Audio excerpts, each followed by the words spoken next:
Well, hello, everybody, and thank you very much for taking some time out of your Monday night to come join John and I.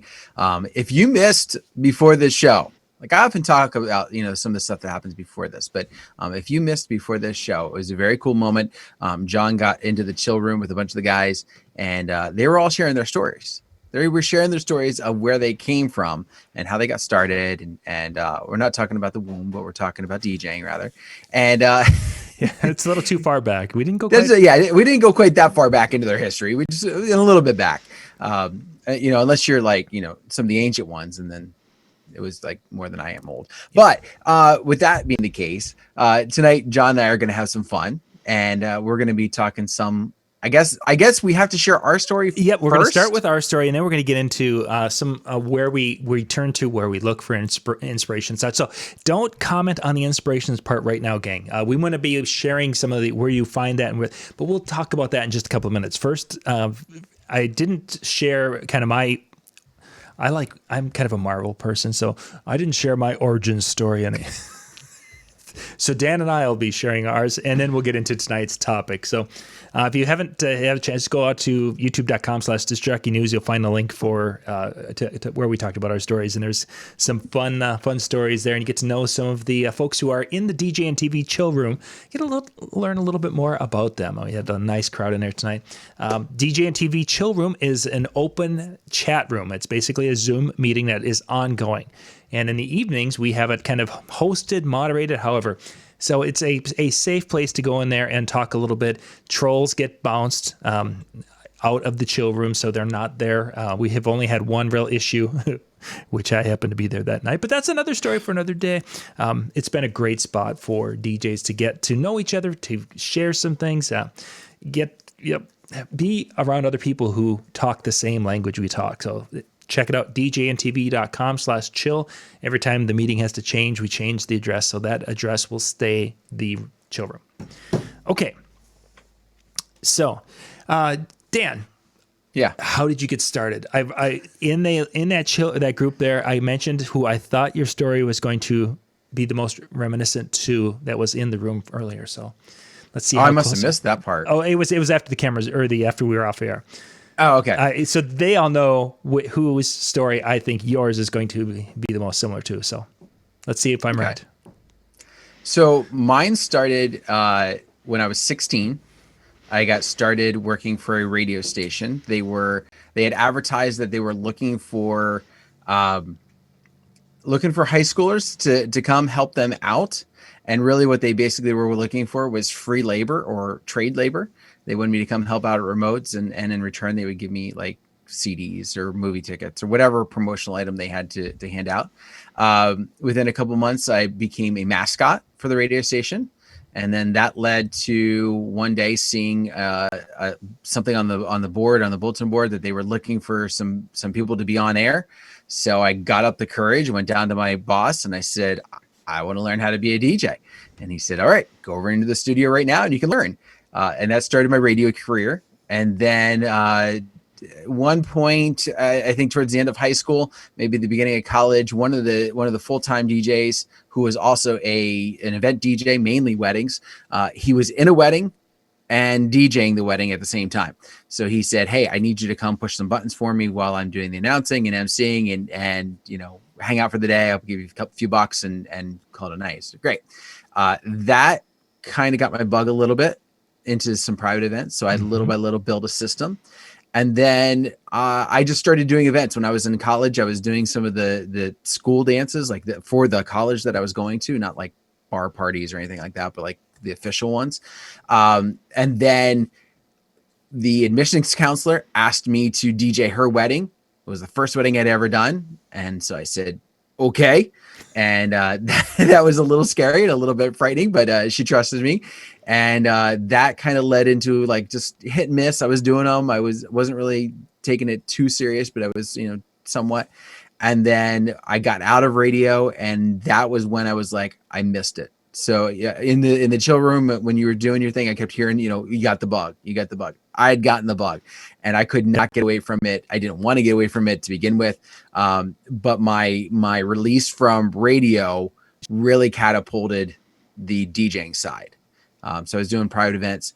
The other side to the DJing, and I'm trying to make this as quick as possible. When I had gotten out of college, I was looking for some work. So I went to this one bar restaurant that was looking and for servers. And I went in and I talked to them, and they had seen on my resume about working in radio. Just so happens they would have a DJ for happy hour, just kind of come in, play some music and talk. And that was that. And I was sure. So I was like the third string DJ, if you will.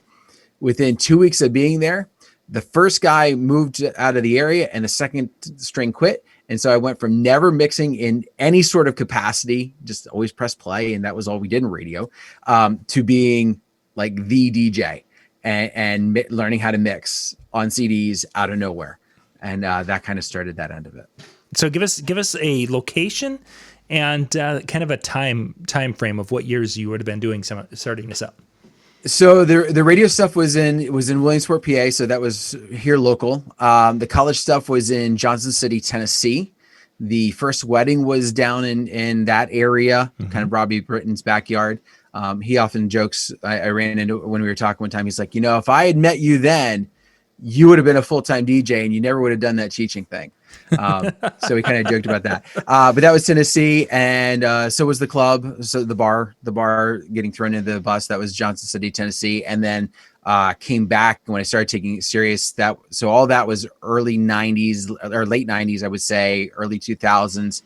And then when I got out of radio was 2010. So that's when the private events really started to be more concentrated. Excellent. And so then when did you start teaching?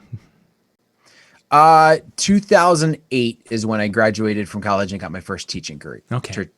So I kind of had an overlap. I joked, I think it was 2 weeks ago, about having 6 or 7 jobs at one time. Yeah, there was one time where I was doing radio. I was doing serving. I was working at a hotel. I had my business. And then I was also DJing in a bar, like all that. I was counting all that. Yeah.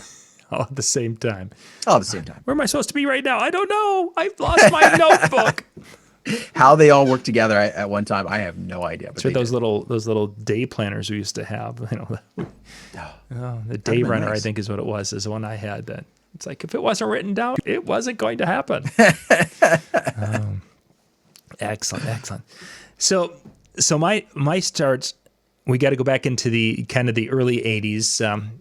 A friend of mine, kind of in that early to mid 80s, we would get together, and his brother had a pool table in the basement of his mom's house, and they had a jukebox. And we would go over there, we would shoot pool, and this would have put me at about a freshman in high school. We'd go and we'd be playing pool, and we would be playing 45s off his brother's jukebox, and we did this for hours on end. So yes, that meant that you would go and you'd make a shot, go over, and have to put a new 45. Hit the next button to start a new 45. Then we graduated somewhere in that late freshman to sophomore year. He got the first CD player, and oh my gosh, that was great. And then it was the coolest guy in the school that we would see in our school. And again, we're a real small school here in central Minnesota.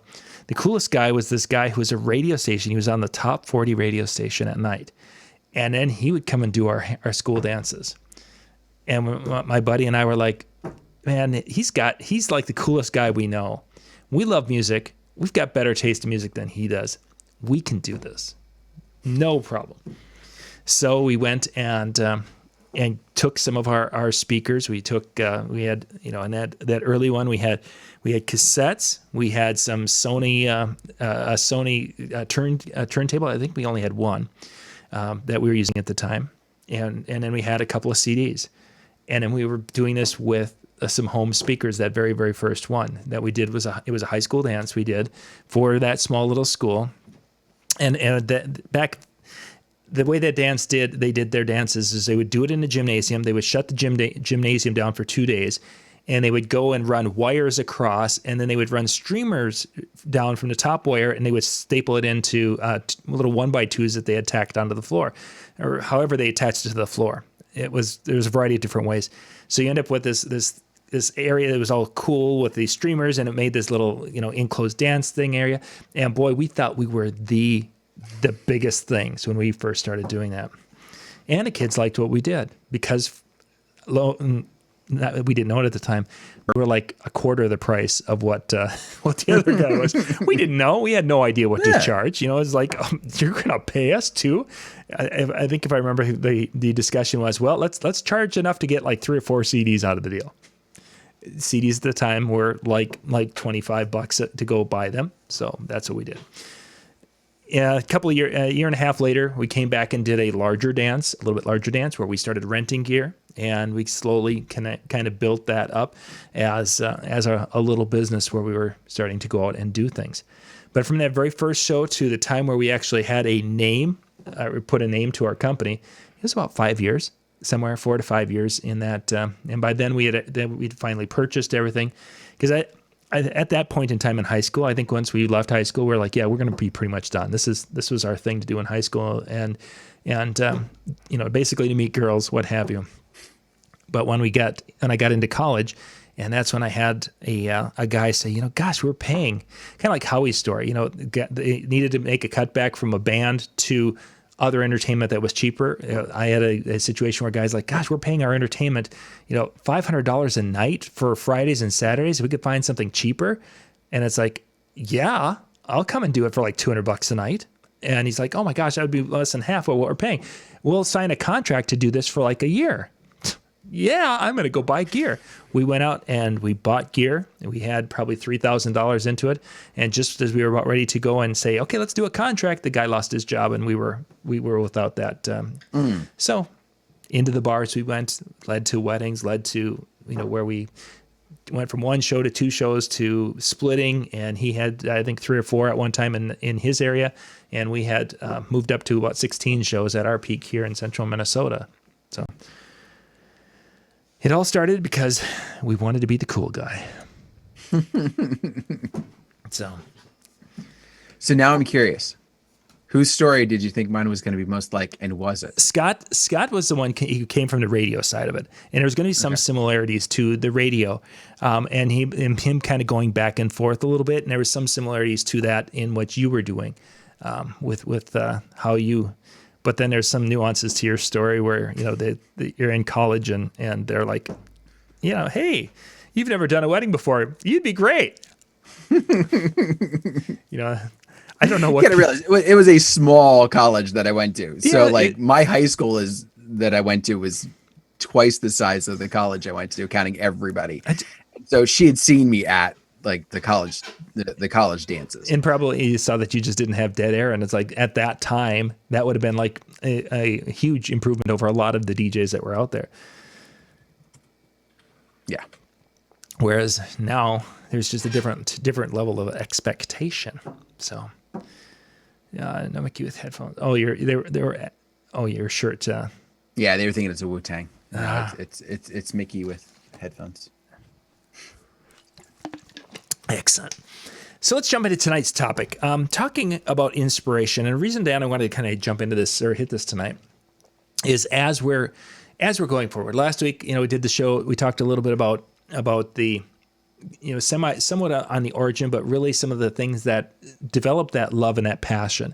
And we've been unpacking that box more tonight, talking about that early love and passion and how to get that kind of rekindled.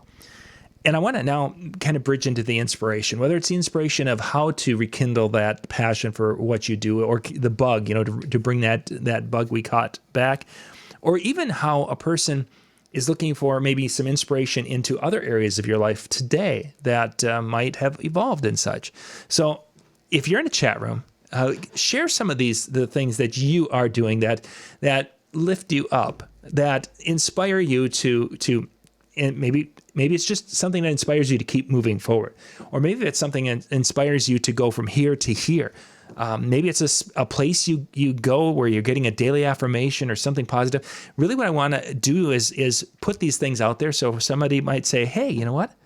I want to check that out, or I want to do that, or I'm going to try that in my life. That's what really I want to, kind of the end goal of tonight's show is to give people some different thoughts and different tools, places, whatever that they might be able to use to really help themselves as they're moving forward through what could be some difficult times coming up here.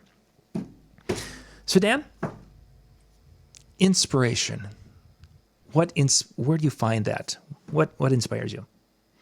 So when I'm looking for something, some angle within my business, there's a couple different things that I tend to do. So obviously there's a 8,000 different Facebook groups out there that, are everything from specializing in this area to that area to whatever.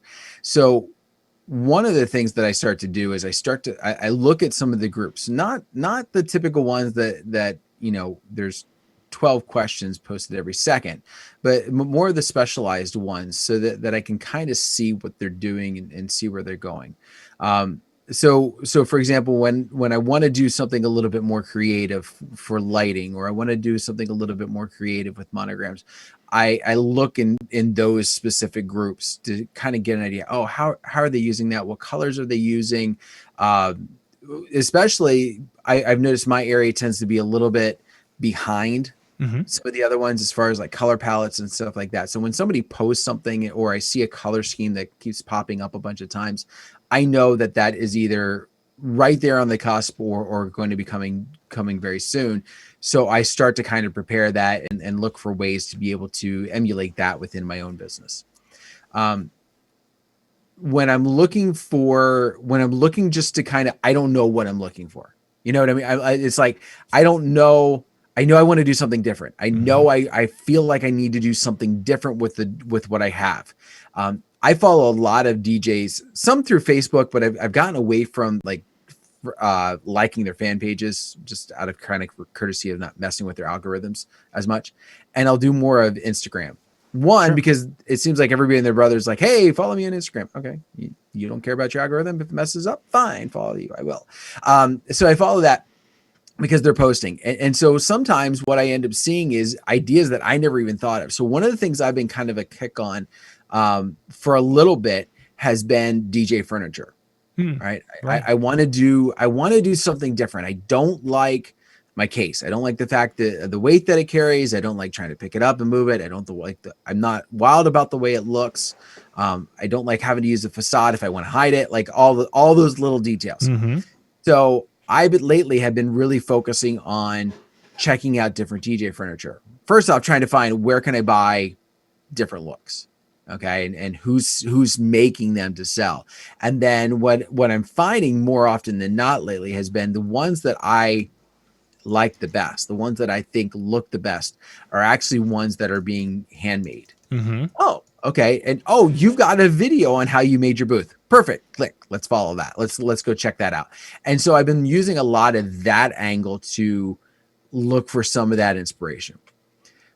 When I'm looking for more business, I'm going everywhere Yeah, tonight. you are pretty much. It's like, I'm well, gonna wrap it all up I'm in gonna 5 minutes. take a nap now while Dan continues to monologue. I mean, Yeah, you'd never make a good evil, the I share everything. bad guy, because you'd be monologuing through the whole show. It would. It would. So I'll share the last one, and then we can elaborate if you want to. If I'm looking lately, I've been also digging into music. So when my kids are awake and stuff like that, I don't feel right having my headphones in and tuning in. So what I've been doing a lot lately is either on my runs, or when I've been exercising, or even just as I'm kind of doing some work and I need, the kids are away Mm-hmm. or not around. I've been tuning into Mixcloud and just finding new DJs, like following feeds of, oh, you followed so and so. Let's check that. Oh, I like that. All right, now let's follow that guy. Oh, I like that mix. Let's see what she's got out. What else she has? Oh, these are kind of a cool set. All right, we're gonna follow her, and just looking for inspiration as far as music, not necessarily kind of what people are putting together, but just vibes. How am I Mm-hmm. feeling when I'm listening to this? Oh, I kind of like this. It puts me in a happy mood.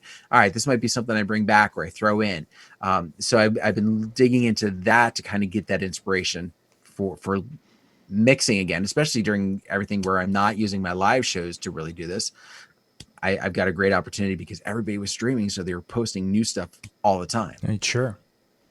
Yeah, it gives What you about you? a lot of examples to refer to in that realm. Absolutely.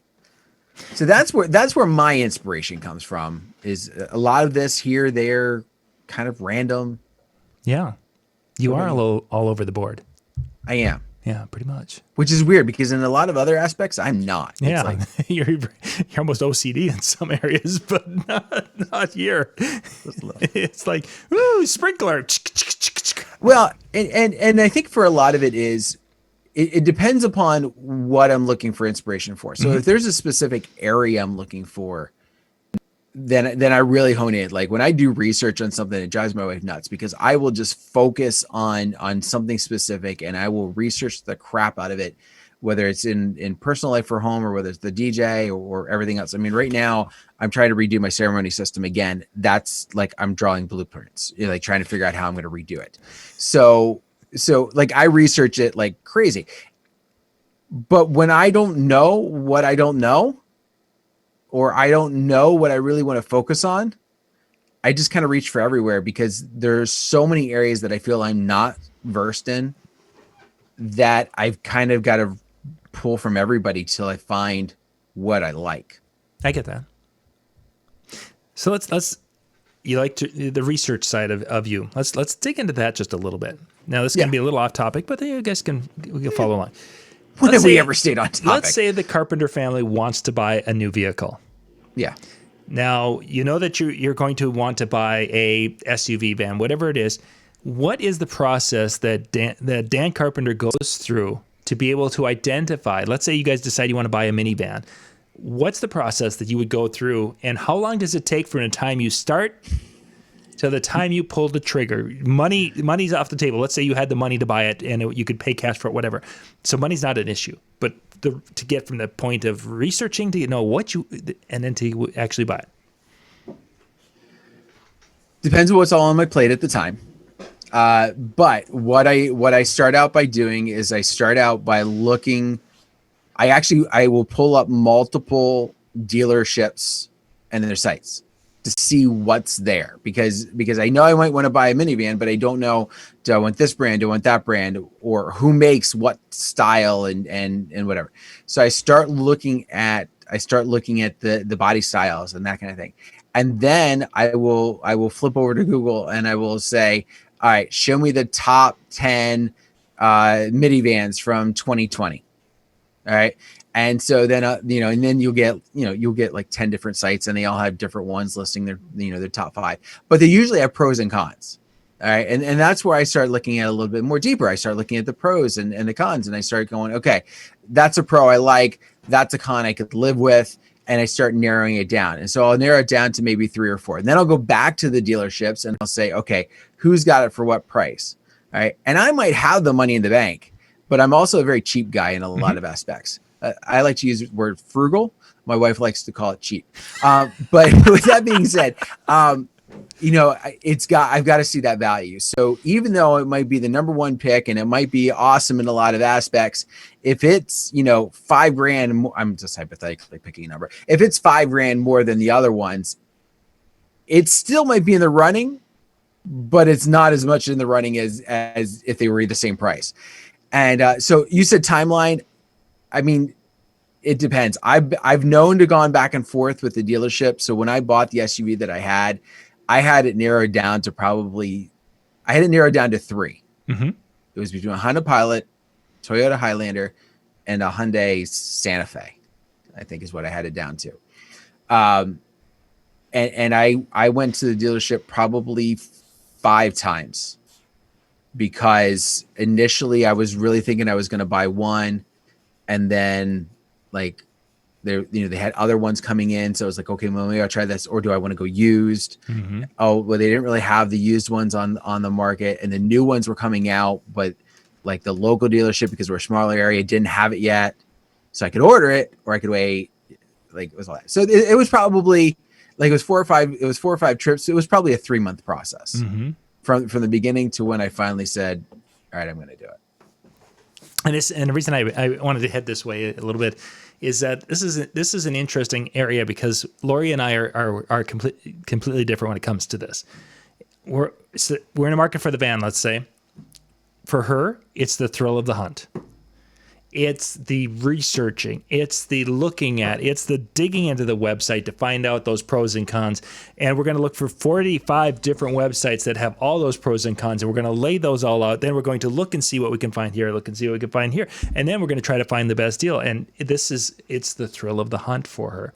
That is, while not inspirational, it is invigorating for her. And she just enjoys that. She also enjoys going to garage sales and finding deals like that too. It's the thrill of the hunt. I, on the other hand, I do that research once it's like, okay, this is the one that has the 24/7 Huey Lewis station. That's the car I'm going to get. We have 35 minutes into this process. Good. What's funny is I like the thrill of the hunt, but I want it over as quick as possible. So it might take me 3 months to make that decision, but I'm agonizing myself over it. It gets, yeah. Yeah. And I think that that's part of that thrill of the hunt. And maybe it's a slight fear that a person's not, but yeah, that research, as you're talking the gear and running to research this and research that. And it just, what I'm hearing is basically, is like, oh my gosh, the amount of time, and it's like I could just throw that up on the table and I'm good. It's just the thrill in your case of putting together and having that input to design or to get exactly what you want is important. It's important to you to do that. And Well, one of my biggest pet peeves, absolute biggest pet peeve, and is I hate waste. I hate buying something that I don't use. I hate the idea of, like my son will buy clothing for my son and then he doesn't wear it, or something like that, or things around the house. I will agonize more over $10 being wasted than $100 being spent wisely. Like it drives me nuts. So when I research to the nth degree, it's because I don't want in the end to be something that I regret. I have the money, to spend. That wasn't the issue. And I would even have the money potentially, I might hypothetically, we're saying to have the money to buy 2 of whatever I'm looking at. Like, let's say it's controllers. All right. I'd have the money to buy 2 different controllers. If I didn't like the one, all right, I got the other one. That drives me nuts because I wasted the money. And I think that's part of why I'm also like in this situation, like of like the DJ furniture is like there's so many different styles. And especially if you make, and let me also add in that I am not handy. All right. I need to follow the Weekend Handyman videos and maybe I can learn how to do this myself. But in the meantime, I'm just not handy enough to do it, to go out and make it myself. So I don't have the skill to say that. So it becomes more of, I really need to make sure I know what I want so that I can try and explain to somebody else who's going to then try and make it for me. Yeah. That's where you've got to have a friend who has a little workshop and has that skill, because when you've got the skill to do the cabinetry, you can do some really cool things. If you're doing it for yourself the first time, why don't 2x4s work for this project? Yeah, use 2x6s. So inspiration. One of the during this particular time, one of the things that I really enjoy reading or absorbing are success stories in the business world, whether it's a small business where there's a large, which is actually one of the negative things is for the first 3 or 4 months of the whole COVID situation, there really wasn't much being shared of positives. Now, occasionally you'd hear of a story where they were pivoting or changing or what have you, but you didn't hear a lot of that. And these are the kind of things that I find, whereas you see a picture of the podium and you're like, I like that. There's a component of that. I'm going to, in my mind's I'm going to take that idea and add it to mine.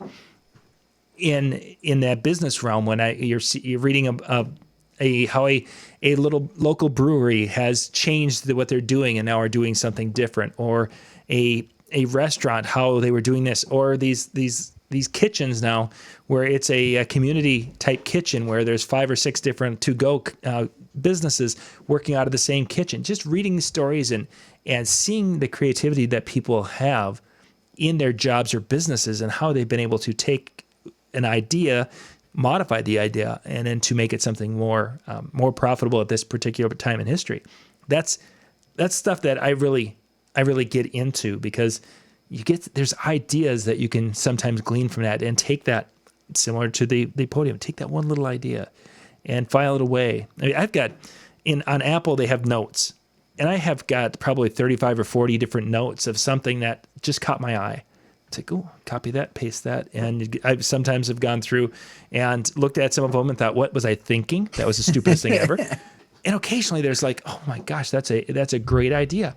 Like I ran across this one a few years back. It was about this new software that had just come out, and it was going to be the greatest DJ software ever. So I make sure I copied it down, and I lost the link. I forgot what it was. virtualdj.com. No, it wasn't that. It wasn't that. I'm pretty sure it started with an M, but I can't remember because I lost the formula. That nice. I can't remember how to make ice either, but we'll go into that some other day. So the business side is really, really into that angle. More on a personal side, one of the things that I've really enjoyed is that Lori and I would try to hit church 2 or 3 times a month if we possibly could. Obviously, during a busy season in the summer with weddings, it was really difficult. And that has been one of the slight benefits of this COVID, is that our church family is now, they're streaming everything, even after they've started to go back to services. And it's not that, the messages, there's I may not remember what the message was or what their intent of the message was, but there's always a little nugget that a person can take from when someone's speaking. Sometimes, I mean, even if you go to a DJ convention or you're even watching some of the shows, there's going to be something somewhere that you can, it's like, oh yeah, there's a little nugget. Sometimes the nugget is what not to do, what not to say, but most of the time there's a nugget there. And there's times where I felt guilty in churches because everyone's listening to the pastor, and here I am. I've got my phone out. Gotta make sure I type this. Dang, big thumbs. Can't type that. Here I am typing on my phone, and people are thinking, "Is he playing solitaire again?" And it's like, yes, I am, and I'm winning this time. But just finding those little inspirational things that a person can apply to your life, that has really become a big thing for me. Now my phone is doing stupid things because I clicked and Siri was activated. Whoops. So that's been kind of an interesting area that has come now that we can watch that and be involved on a regular basis. And then if we can't hit a service, or if we miss the time, it's there for later. So that's been a big part of it. DJ wise and performance wise, I guess I was never the mixing type person. And when you're talking about watching mixing, and you've kind of alluded to this over the last several months of how much you've enjoyed watching some people's sets and what they've done. And I've watched some of those, and it's like I'm watching what they're doing, and all I'm hearing in my head is rah, rah, rah, rah, that kind of a thing. I feel like I'm listening. It's nothing to do with the music. It's just that it just doesn't. It's like, are they actually mixing, or is it a pre-mix thing and they're just turning knobs? Is there something happening that's right? The audio's not in sync. It's like the sun is out, there's a shiny thing. I can't. I've tried, and I don't think I've listened to more than probably maybe 5 minutes of any of them. And I've tried a few of them, especially some people I know that are out there. I just cannot follow. So, when it comes to the mixing and inspiration in that, or the music side of it, I've been enjoying when some of our DJ friends are sharing. It's like, hey, here's a new song, or here's a song that I thought was kind of cool. That part is always neat, where you can go and click and listen. It's like, okay, that's neat. Or when someone, some of our DJ friends are out there and say, hey, this new song, it will mix in with this song, and that's all they did. That's all they put up there, and it's like, ooh. You can kind of see things like that, and that's kind of a cool thing. But that's really about the extent of what I've really as far as the music side of it, because really, I mean, I just play sports at every event, so that's all I need to do. So that's why you don't work anymore. Yeah, okay. Exactly. But yeah, exactly. Bill Marsh, 24/7 Huey Lewis on Sirius XM. That has got to be the most ultimate station ever. I'm just going to say it out loud. It would be. No, I will say this. So, first off, to clarify, I typically don't watch the sets, because I will say this: the watch sets, I feel are the ones that it's too much talking. Like, and nothing. So I have to be really good friends with like some of the DJs to watch their sets on Twitch, because too oftentimes, and I get it's an interaction type of thing. You know, they're talking to the people that are tuned in, and you know, thank you for tuning in. But when it's like I tune it in to hear what you're doing, and they're mixing, but they're also like, hey Joe, thanks for tuning in. You know, and you know, start going off on different things, and I'm just like, that's not why I tuned in. Mm-hmm. And unless I have a personal connection with you, I can't deal with it.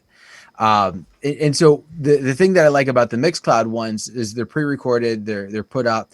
A lot of times there's imaging over top of it, you know, where, you know, you're listening to so-and-so, and, you know, so that somebody can't steal their mix.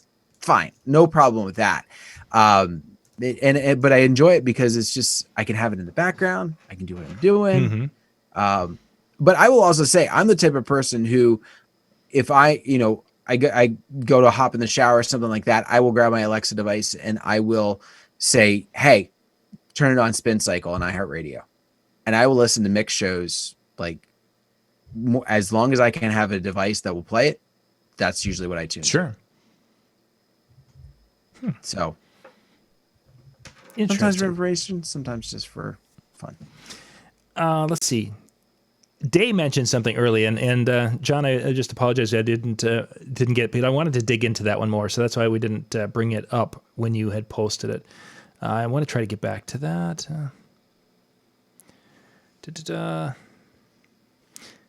Day mentioned that. They mentioned his post. I've reconnected with my real friends, not on Facebook, and family. I've told them I needed help dealing with life. And I think that's a super real situation for a lot of us right now. As I looked at, if I would go back to last year at this time, yeah, I was doing a show, you know, doing my weekend shows, but during the week wasn't it was pretty much doing this kind of stuff. This is what I do. But I find this year I'm on the phone a lot more, talking to people for my mental therapy, and in some cases our mental health, back and forth. I would probably have maybe 2 or 3 people I talk to. I'm probably on a regular basis that I'm talking to weekly. That group is up to about 10 people that I'm talking to at least once a week. It's changed, and I think part of it is that folks, because they're not as busy on the other end of the line, there's more time for us to connect and such that way. So I think that's that.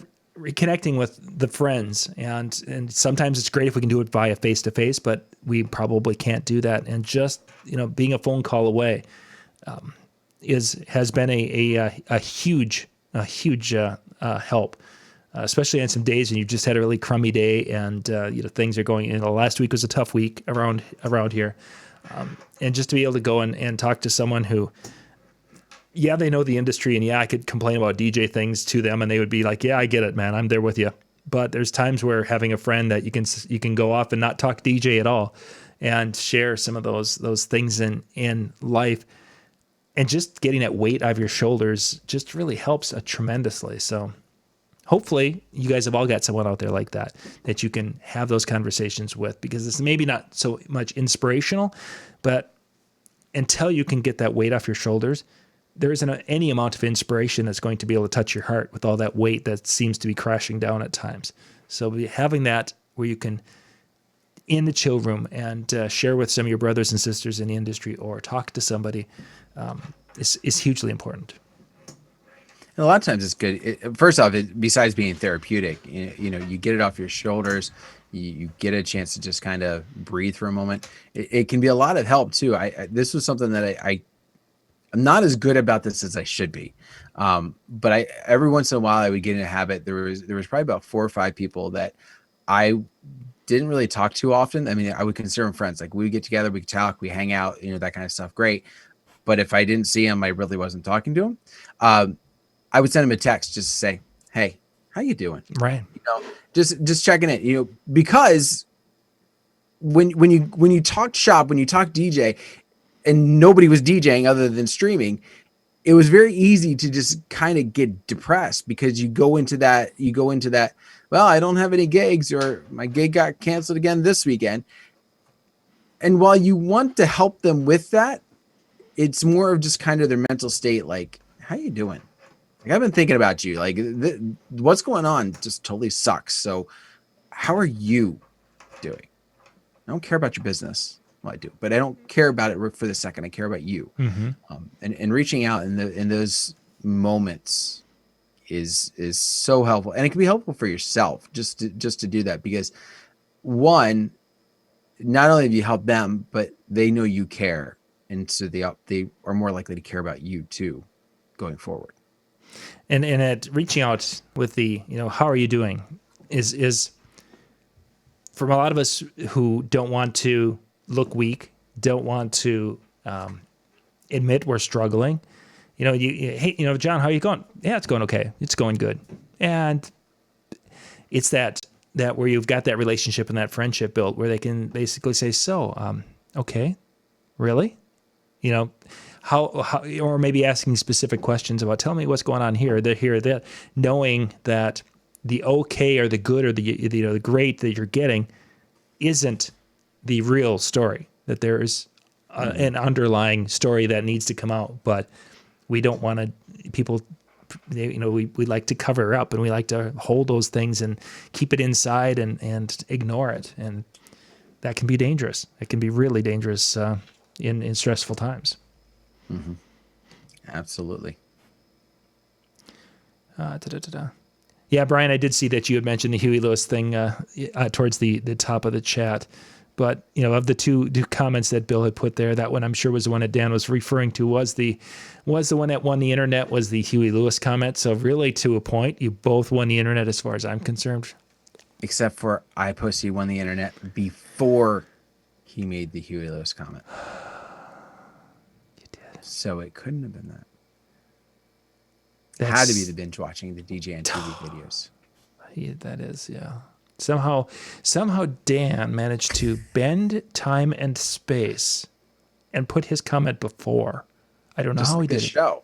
I don't know how he did it. He's an amazing man. I am. Amazing man. Nobody else says that, but I appreciate that, John. Thank you. Yeah, you're welcome. You're welcome. So connecting with family. Day, that was a great one. Thank you very much for sharing that. That's a huge. In the chill room, a lot of people come in there to share, to get that, and to hear say some of the daily success stories. Bill Herman's been having his Monday night get together where he's having people come in, and everyone shares a positive thing from the past week. And I'll tell you that it almost, when I've been in there the last couple of weeks, to just pop in and say hey, and when they start going around and sharing the positive of the week, there's times where it's like, okay, I got to think about this. What I mean, beyond the daily, I'm alive, I'm vertical, and my family's all healthy. These are obviously positive things, but you're looking for something beyond the basics of life type positive things. And gosh, there's some weeks where it's like, we all woke up every day, we all went to bed every day, nobody's hurt or sick, the kids are fed, nobody's hating each other. It was a good week.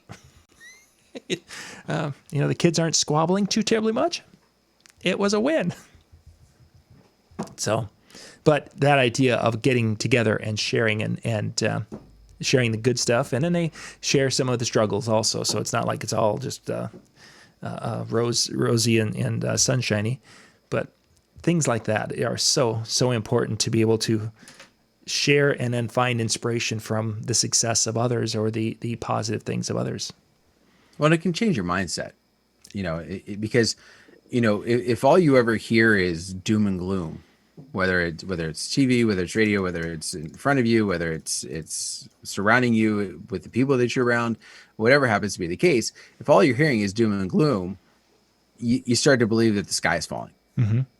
But if you lead with the find one positive, think about one positive, that just one, and let's assume for a second you're surrounding yourself with 5 other people. There are 5 positive things that happened in their lives that are now success stories, whether it's something very minute or whether it's something huge. It's still a positive, and it gives you a better belief that things might not be all right in the world, but they're not. The world's not over right this second. Yeah, for sure. And that little bit of a lifeline sometimes can build up to be. So why is that? What are we having problems with? No, still showing up. Okay, huh? Weird. Let's see. There was something. There was something else I wanted to hit. Thought somebody had posted something that jumped out at me. Maybe not. You're talking about Robin Yeah. mentioned contests. So I believe what Robin was referring to is coming up here on September in 2 weeks, 2 weeks from tonight. We're not going to be doing our regular Monday night shows. We're going to be doing 2 nights of DJ and TV DJ talks, which are going to be 10-minute, little 10-minute videos that DJs have put together. We're going to stitch these all into 2 shows, Monday night and Tuesday night. And I still have a couple of spots. So if you'd like to be involved with this, just message me. m.me/JohnYoungMN. That'll get you to my messenger. m.me/JohnYoungMN. Anyway, what it's going to be is the 2 nights. I'm going to just m.me/ it's going to be the 2 nights of that. If you're viewing, there's going to be prizes for the viewers. We're going to be giving away 4 $100 gift certificates. Basically, it's $100 to spend at NLFX Pro. Then for the people who are doing videos, if you're doing one of those videos, all those names are going to be thrown into a hat. And Monday night, we're going to draw for a $500 gift certificate. And Tuesday night, we're going to be drawing for a $500 gift certificate. These can be used. You could buy $500 worth of gaff tape. I don't care. It's basically I'm handing you $500 cash and telling you, actually, I've already given the money to Ben. So Ben's basically saying you have a $500 line of credit to use at NLFX Pro. So you guys can still get a video in if you want to do that. I'm actually I wanted to have everything by this past Friday, but because it was a beautiful weekend and I saw that coming, it's like I haven't done a thing with it. So we've got until like this Thursday, the end of the day Thursday, if I could have the videos, because next weekend I'm supposed to get colder and rainy. So I'm going to be working on it over the weekend to get things put together. So if you want to be part of that, just reach out to me and I'll get you on the list. Yeah, people talking about the chat room, the chill room and such in the chat room. So I'm glad that has worked out, and folks have had some fun with that, and it's been a good positive thing.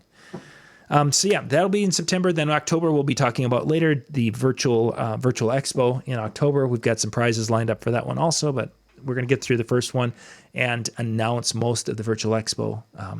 You guys are hear about it during the DJ talks. So. Let's see.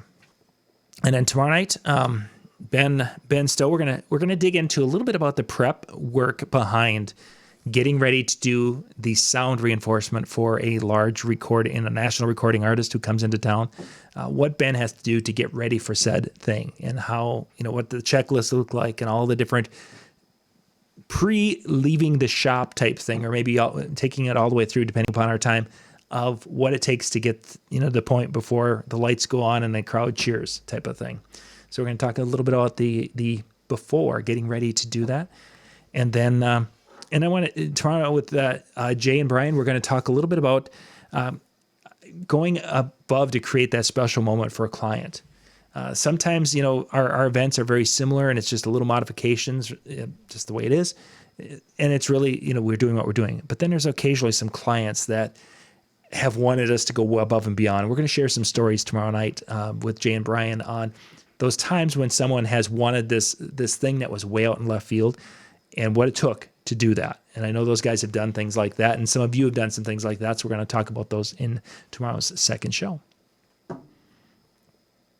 And Robin's got the chill room link right there. Excellent. Yeah. I will share that. Because if I share it, it becomes a clickable link. Because Robin didn't put the HTTP on that.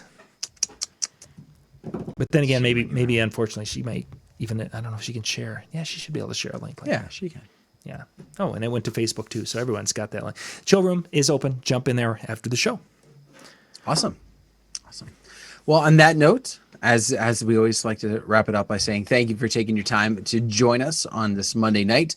Hopefully you learned a new couple ways to find some inspiration, or maybe you just kind of, gave some credence to some of the ways that you already do. Either way, happened to be the case. You gotta take that, at least that one nugget away from you tonight. So take it with you, enjoy yourself. And if you're jumping in the chill room, go ahead, do that. And we'll see you soon. Have a great time.